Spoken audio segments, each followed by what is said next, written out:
আমাদের ঢাকা আটে ইশতেহার প্রোগ্রাম ছিল। আমরা প্রোগ্রামের মাঝেই খোঁজ পাই যে জাবের গুলিবিদ্ধ হয়েছে। রুমা এবং শান্তাকে বেদরকারে পিটানো হয়েছে এবং বুট দিয়ে লাথি মারা হয়েছে।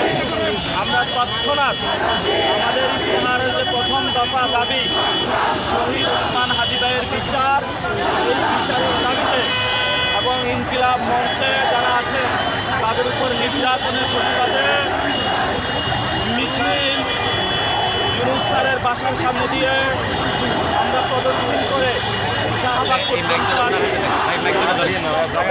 হলো বাংলাদেশে কাজ রয়েছে, কাজ হলো শহীদ ওসমান হাদি ভাইয়ের বিচার। গতকালকে বলেছিলাম আমাদের ভাইয়ের বিচার হওয়া পর্যন্ত, খুনিদেরকে গ্রেপ্তার করা পর্যন্ত, এর সুষ্ঠু বিচার দেখা পর্যন্ত আমরা ঘরে ফেরত যাব না।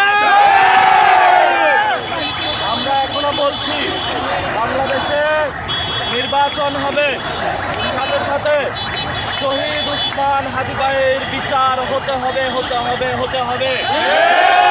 তারা যে দাবি জানিয়েছিল সরকারের কাছে যে আপনি ইন্টারন্যাশনাল কমিউনিটিকে একটি চিঠি দেন, যেটার মাধ্যমে আমরা আন্তর্জাতিকভাবে শহীদ ওসমান হাদি ভাইয়ের যে ইনকোয়ারি হবে, ইনভেস্টিগেশন হবে, সেটা বুঝে পাবো।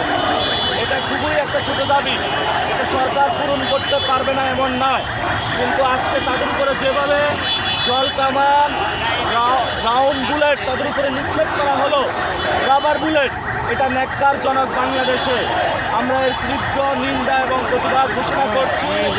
ওসমান হাদি ভাই বলে গিয়েছিলেন ওনার সহযোদ্ধাদের দেখানোর জন্য ইনকিলাব মঞ্চের আর কোনো একটি কর্মীর উপরে যদি ন্যূনতম কোনো আচরণ পড়ে পুরো টাকা অচল করে দেওয়া হবে। আমরা আমাদের ভাইদেরকে বলবো, ভয় নাই, মাঠে থাকুন। ওসমান হাদি ভাইয়ের বিচার নিয়ে ইনশাল্লাহ আমরা ঘরে ফিরব। আমাদের আজাদির লড়াই চলবে। আমরা এখন ঢাকা মেডিকেলে জাবেকে দেখতে যাব, তারপরে আমরা পরিস্থিতি বুঝে আবার আমাদের প্রোগ্রাম এবং কর্মসূচি ইনশাল্লাহ ঘোষণা করব।